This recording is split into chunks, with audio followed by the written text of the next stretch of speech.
Pakistan international airlines का एक छोटा जहाज ग्वादर एयरपोर्ट पर टेक ऑफ के लिए बिल्कुल तैयार था।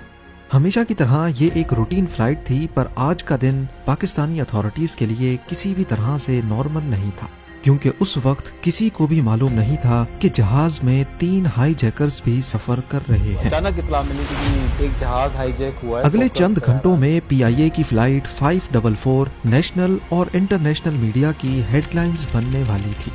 पाकिस्तान, जिसको सिर्फ 3 दिनों के बाद अपना पहला न्यूक्लियर टेस्ट करना था, उनके लिए ये PIA की फ्लाइट 544 अगले कई घंटों के लिए इंतहाई मुश्किल वक्त लेकर आई। इतना मुश्किल कि पाकिस्तान को मजबूरन इंडिया का फ्लैग लहराना पड़ गया। ज़ेम टीवी की वीडियोस में एक बार फिर से खुशामदीद। नाजरीन, ये 25 मई 1998 की शाम थी। पाकिस्तान इंटरनेशनल एयरलाइंस या फिर PIA की फ्लाइट 544 बलूचिस्तान के शहर तुर्बत से टेक ऑफ हुई और ग्वादर इंटरनेशनल एयरपोर्ट पर लैंड हुई। ये PIA का छोटा फोकर F-27 एयरक्राफ्ट था, जिसका ग्वादर एयरपोर्ट पर सिर्फ 20 मिनट का स्टे था।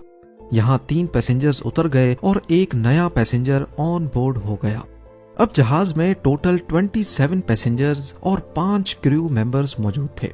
पैसेंजर बोर्डिंग के बाद जहाज ने शाम के 5:55 पर टेक ऑफ किया और अब इसका अगला और final stop Karachi international airport था, जहां उसे ठीक 1 घंटे के बाद 6:55 पर लैंड करना था।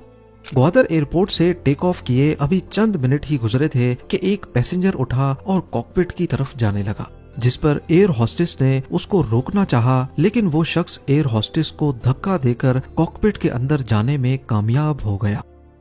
आपको यहाँ बताते चलें कि जिस वक्त PIA की फ्लाइट 544 में ये सब कुछ हो रहा था, उसके ठीक 3 दिनों के बाद 28 मई 1998 वाले दिन पाकिस्तान को अपना पहला न्यूक्लियर टेस्ट बलूचिस्तान प्रोविंस में छगाई डिस्ट्रिक्ट की पहाड़ियों पे करना था। इस टेस्ट को पाकिस्तान ने छगाई 1 का नाम दिया और ये पाकिस्तान की हिस्ट्री में एक बहुत इम्पोर्टेंट दिन था, क्योंकि इंडिया अपना दूसरा न्यूक्लियर टेस्ट पोखरान 2 इसी महीने की शुरुआत में कर चुका था। दुनिया की नजर में पाकिस्तान न्यूक्लियर रेस में ऑलरेडी 24 साल पीछे था, क्योंकि इंडिया ने अपना पहला न्यूक्लियर टेस्ट पोखरान 1 1974 में किया। यही वजह है कि अपने पहले न्यूक्लियर टेस्ट से पहले पाकिस्तान किसी किस्म की गड़बड़ नहीं चाहता था, लेकिन ना चाहते हुए भी जिसका डर था वही हुआ। उधर PIA की फ्लाइट 544 के कॉकपिट में जबरदस्ती घुसने वाले शख्स ने अपना पिस्टल निकाला और पायलट को कहा कि जहाज हाईजैक कर लिया गया है। पैसेंजर केबिन में हाईजैकर के 2 और साथी भी थे। जब उन्होंने देखा कि पायलट काबू हो चुका है, तो वो अपनी सीट से उठे और वेपन्स के जोर पे तमाम पैसेंजर्स को होस्टेज बना लिया। हाईजैकर्स ने सारे पैसेंजर्स को वार्निंग दी कि चालाकी दिखाने की सूरत में जहाज को बॉम्ब से उड़ा दिया जाएगा, जो इनमें से एक ने अपने जिस्म पर बांधा हुआ है। अभी किसी को कुछ समझ आता, इतने में पायलट ने भी अनाउंसमेंट करके इस बात की कंफर्मेशन कर दी। PK 544 के कैबिन क्रू में पायलट कैप्टन उजैर खान, को pilot first officer Mohammad Faisal, जबकि 2 एयर होस्टेस खालिदा अफरीदी और अस्मा ईरानी समेत एक ग्राउंड इंजीनियर सजाद चौधरी भी शामिल थे। तीनों हाईजैकर्स बज़ाहिर पढ़े लिखे नहीं लगते थे। उन्होंने शलवार कमीज पहन रखी थी और क्योंकि वो तुर्बत से बोर्ड हुए थे, तो इस बात के काफी चांसेस थे कि इनका ताल्लुक भी बलूचिस्तान प्रोविंस से है। पर आखिर हाईजैकर्स की डिमांड क्या थी? बलूचिस्तान प्रोविंस पाकिस्तान के साउथ में मौजूद यहाँ की सबसे बड़ी प्रोविंस है। ब्रिटिश इंडिया के दौर से ही यहाँ के कुछ कबीले अपना अलग मुल्क चाहते थे, लेकिन 1947 में पाकिस्तान और इंडिया का पार्टीशन हो गया और बलूचिस्तान को पाकिस्तान की प्रोविंस डिक्लेयर कर दिया गया। तब से लेकर बलूचिस्तान के कुछ कबीले पाकिस्तानी गवर्नमेंट के खिलाफ हैं और बलूचिस्तान के नेचुरल रिसोर्सेज को इस्तेमाल करना इनको अच्छा नहीं लगता। 28 मई 1998 को अपना पहला न्यूक्लियर टेस्ट भी पाकिस्तान को बलूचिस्तान में ही छगाई डिस्ट्रिक्ट में करना था। रिपोर्ट्स के मुताबिक यहाँ की लोकल पॉपुलेशन को खतरा था कि अगर न्यूक्लियर टेस्टिंग इस एरिया में हुई तो इनको इसके भयानक नतायज भुगतने पड़ेंगे। पर दूसरी तरफ पाकिस्तानी गवर्नमेंट का पॉइंट है कि यहाँ गिने चुने लोग रहते थे जिनको न्यूक्लियर टेस्टिंग से पहले ही दूसरे एरियाज में शिफ्ट कर दिया गया था। बस इसी कॉन्फ्लिक्ट को लेकर ये बात बलोच इंसर्जेंट्स को अच्छी नहीं लगी और अपनी आवाज उठाने के लिए उन्होंने सिर्फ 3 दिन पहले PIA की फ्लाइट 544 को हाईजैक किया था। उधर कॉकपिट में मौजूद हाईजैकर ने कैप्टन उजैर खान से डिमांड की कि प्लेन को कराची के बजाय सीधा इंडिया के कैपिटल न्यू दिल्ली लेकर जाए। हाईजैकर्स ने ये डिमांड क्यों की थी? ऐसा माना जाता है कि शायद उनको इंडिया में लैंड करवाकर पूरी दुनिया की अटेंशन अपनी तरफ लानी थी। उनका ख्याल था कि हम पाकिस्तानी गवर्नमेंट के खिलाफ हैं तो शायद हमें इंडिया में सॉफ्ट कॉर्नर मिल जाएगा, क्योंकि ऐसा ही एक वाकया 5 साल पहले 1993 में हो चुका था। इंडियन एयरलाइंस की फ्लाइट 439 दिल्ली से मद्रास की तरफ जा रही थी जब उसको एक सिख ट्रक ड्राइवर ने अकेले हाईजैक किया और जहाज को पाकिस्तान में लाहौर इंटरनेशनल एयरपोर्ट लेकर जाने की डिमांड की।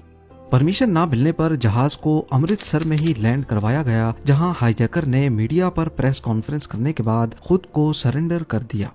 शायद बलोच हाईजैकर्स का भी ऐसा ही कोई प्लान था।